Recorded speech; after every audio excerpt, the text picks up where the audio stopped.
মালদা জেলার গাজল ব্লকের দেওতলা অঞ্চলের দহিল মহিল গ্রামে একটি পুকুর জেসিবি দিয়ে খননের সময় প্রাচীনতম একটি পাথরের মূর্তি উদ্ধার হয়। পাথরের মূর্তি উদ্ধারকে কেন্দ্র করেই চাঞ্চল্য ছড়িয়েছে দহিল গ্রাম এলাকায়। গ্রামবাসীদের মধ্যে হইচই পড়ে যায়। এরপর ওই পাথরের মূর্তিটিকে গ্রামবাসীরা সকলে মিলে ডিপ মার্শালের জল দিয়ে পরিষ্কার পরিচ্ছন্নতা করেন।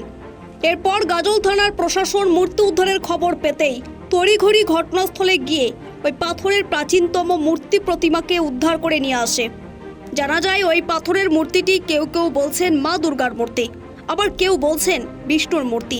অথচ দেখা গেছে সেই পাথরের প্রাচীনতম মূর্তির চারপাশে রয়েছে বিভিন্ন দেবদেবী, যেমন লক্ষ্মী, গণেশ, সরস্বতী, নারায়ণ, বিষ্ণু, এই ধরনের অনেক মূর্তি রয়েছে। পাথরের মূর্তিটি আনুমানিক উচ্চতা 3 ফিট। এমন ঘটনায় শোরগোল পড়েছে গোটা এলাকা জুড়ে। মালদা থেকে সীমান্তের কথার বিশেষ রিপোর্ট।